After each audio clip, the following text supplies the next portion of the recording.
ఇప్పుడు పంచాయతీ ఎలక్షన్లు పెండింగ్లో ఉన్నాయి. ఈ కులగాన పేరుతోటి ప్రభుత్వం ముందుకు జరుపుకొచ్చింది. సో ఇప్పుడు చేస్తున్నాము అంటున్నారు. చేసిన తర్వాతనవుతుందా? ఈ కులగాన అంటే ఏంటి? ఎందుకు చేయవలసి వచ్చింది? ఎందుకు తప్పుల లెక్కలు ఇస్తున్నారు అని చెప్పేసి ప్రజలు అంటున్నారు. ఇది వాస్తవమేనా? ఇప్పుడు ఒక విషయం అరుణ్ భాయ్ ఇక్కడ ఆలోచించాల్సింది, ఒక డెడికేటెడ్ కమిషన్ అని వేసారు. ఇక పూర్వపరాలు చరిత్ర డెడికేటెడ్ కమిషన్ ఎట్లా ఏర్పడ్డదని పక్కన పెడితే, సుప్రీంకోర్టు గైడెన్స్ ప్రకారం ఒక డెడికేటెడ్ కమిషన్ను స్థానిక సంస్థల్లో బీసీ రిజర్వేషన్లు ఫిక్స్ చేయడానికి ఏర్పాటు చేశారు. ఆ డెడికేటెడ్ కమిషన్ ఎట్లా పనిచేయాలంటే, ప్రతి గ్రామ పంచాయతీ వరకు వెళ్ళి అన్ని కుటుంబాల యొక్క వివరాలు సేకరించి రాజకీయ వెనుకబాటుతనాన్ని ఒక సమగ్రమైనటువంటి రూపంలో సేకరించాలి. ఆ డెడికేటెడ్ కమిషన్ చేయాల్సినటువంటి పని చేస్తలేదు. డెడికేటెడ్ కమిషన్ నివేదిక ఇస్తేనే ఆ నివేదిక ఆధారంగానే స్థానిక సంస్థలు ఎన్నికలు జరగాలి. కానీ ప్రభుత్వం ఏం చేస్తున్నది? ఒక సామాజిక ఆర్థిక కుల సర్వే అని చేసింది.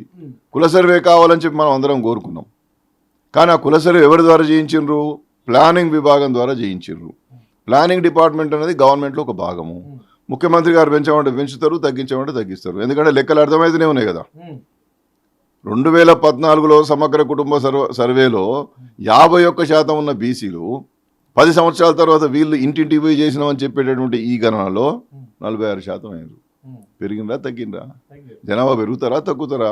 మరి దీనికి రేవంత్ రెడ్డి సమాధానం చెప్పాలి. కాబట్టి మీరు ఒక బయాస్డ్గా ఇచ్చేటటువంటి లెక్కల మీద డెడికేటెడ్ కమిషన్ కనుక ఆధారపడి రేపు రిపోర్ట్ ఇస్తే బీసీలకు కానీ ఎస్సీలకు కానీ ఎస్టీలకు కానీ అన్యాయమే జరుగుతుంది.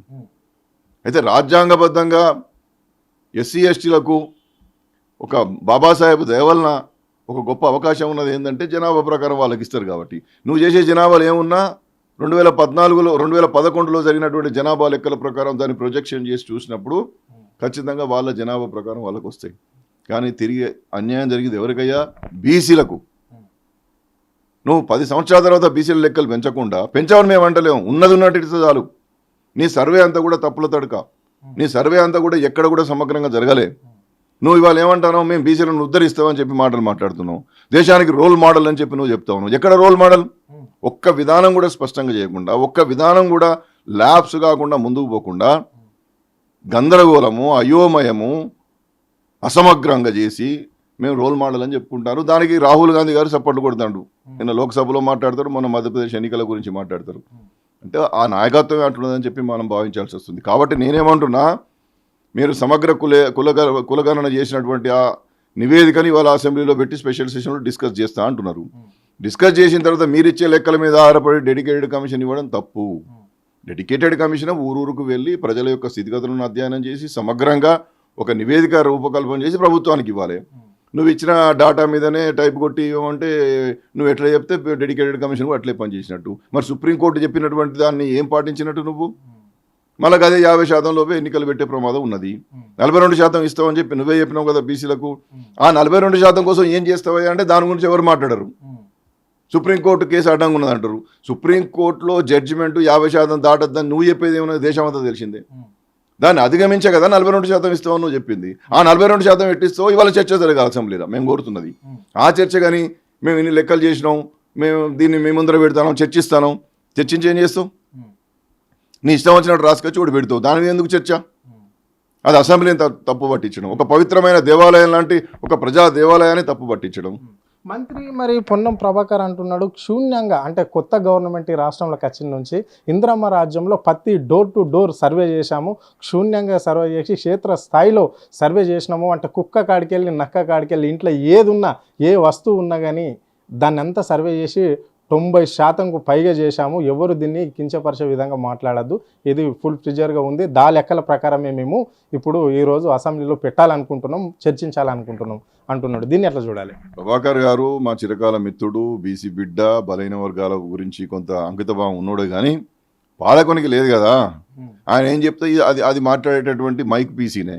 కాబట్టి వారి మీద నేను వ్యాఖ్యానం చేయలేను. కానీ పూర్తి తప్పులమయంగా నేను ఒకటే అడుగుతా ఉన్నానండి. నేషనల్ ఫ్యామిలీ హెల్త్ సర్వే వాళ్ళు, కేంద్ర ప్రభుత్వం వాళ్ళు చేసినటువంటి దాంట్లో 57% వచ్చింది. ఎప్పుడు చేసిన వాళ్ళు? 2015లో చేశారు. ఎన్ఎస్ఎస్ వాళ్ళు చేసినటువంటి దాంట్లో ఎప్పుడు చేశారు? 2019-20లో చేశారు. 57 వచ్చింది. నువ్వేనాడు సర్వే చేసినావు? నువ్వు 24లో చేసినావు.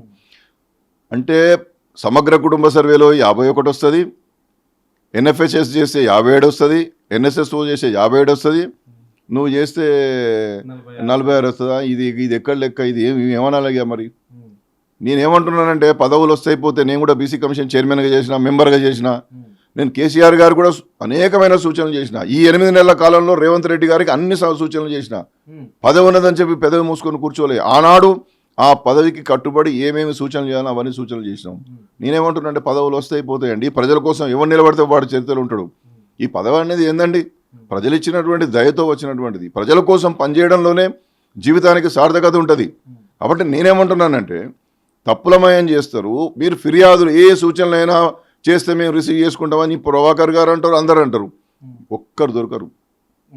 జస్టిస్ ఈశ్వరయ్య గారు నిన్న శ్రీధర్ బాబు గారు దగ్గరికి పోయిన తర్వాత వారు ముఖ్యమంత్రి గారు కూడా కలిసిందని తెలిసింది. మరి మీరు ముందే చెప్పొద్దా అని అన్నారని అంటారు వారు. ఆయన 1 year నుంచి మీ యొక్క అపాయింట్మెంట్ కోసం నేను ట్రై చేస్తానా, నాకు దొరకలేదని చెప్పి ఈశ్వరయ్య గారు ముఖ్యమంత్రి గారి సమక్షంలో అన్నారనేటువంటి సమాచారం మాకు విశ్వసనీయంగా తెలుస్తున్నది. అంటే ఒక జడ్జి గారు లేకపోతే వీటి మీద నిష్ణాతులైనటువంటి సామాజికవేత్తలు, కుల సంఘాల నాయకులు వారి నుండి రిప్రజెంటేషన్స్ ఇవ్వని మీరు నన్ను అడిగిండ్రా అండి? క్వశ్చనర్ మీద ఇవన్నీ అడుగుతాను ఏందా అని, అమ్మకి తప్పుల తడకకి ఆస్తుల వివరాలు అడుగుతాను ఏంది, మా వివరాలు నీకెందుకు ఇస్తాం, ఇదంతా మార్చండి అని చెప్పి అనేకమైన సూచనలు వచ్చినాయి. నిన్ను స్వయంగా కలిసి ఇవ్వకపోయినా పత్రికలలో రోజు పతాక శీర్షికలు వస్తుంటే కూడా నువ్వు మార్చే ప్రయత్నం చేయలేదు కదా. కాబట్టి మీరు సూచనలు స్వీకరిస్తాము, నిబద్ధతగా చేసాం అనేటువంటి మాటల్లో ఉన్నటువంటి అబద్ధము, అసత్యం చాలా స్పష్టంగా అర్థమవుతున్నది. కాబట్టి ఈ కళ్ళబొల్లి కబుర్లు, ఈ అనవసరమైనటువంటి వ్యాఖ్యలు, మీ గొప్పతనాన్ని ప్రదర్శించుకునేటటువంటి డాంబికమైనటువంటి విధానాన్ని మానుకోండి. నేను ఒకటే సూచన చేస్తా ఉన్నా, నిబద్ధత ఉంటే, నిజాయితీ ఉంటే మీరు స్పెషల్ సెషన్ ఇవాళ పెడుతున్నారు కదా, మీ సర్వే గణాంకాల మీద చేసిన తర్వాత మీరు పెట్టిన దాని మీదనే చర్చ జరుగుతుంది. ఇవాళ బీసీ ఎమ్మెల్యేలో దాని మీద నిపుణులు దాంట్లో మాట్లాడతారు. కానీ అల్టిమేట్గా మీరు చేయాల్సింది సమగ్రంగా 100% సామాజిక ఆర్థిక కుల సర్వే. 100కు 100% చేస్తే జనాభా లెక్కలు అందుబాటులోకి వస్తాయి. అప్పుడు మీరు దాన్ని పట్టుకొని ఏమైనా చేయడానికి అవకాశం ఉంటుంది. మీరు చట్టమైనా చేయొచ్చు, ఇన్ని లెక్కలు ఉన్నాయని చెప్పుకోవచ్చు, ఇంతమందికి అవకాశం రాలేదని చెప్పుకోవచ్చు, మేము రాజకీయ ప్రాతినిధ్యం ఇవ్వాల్సిన అవసరం ఉన్నదని చెప్పుకోవచ్చు, సుప్రీంకోర్టును ఒప్పించవచ్చు, లార్జర్ పెన్షన్ కోరవచ్చు, రివ్యూ పిటిషన్ వేయవచ్చు, ఏదైనా చేయవచ్చు.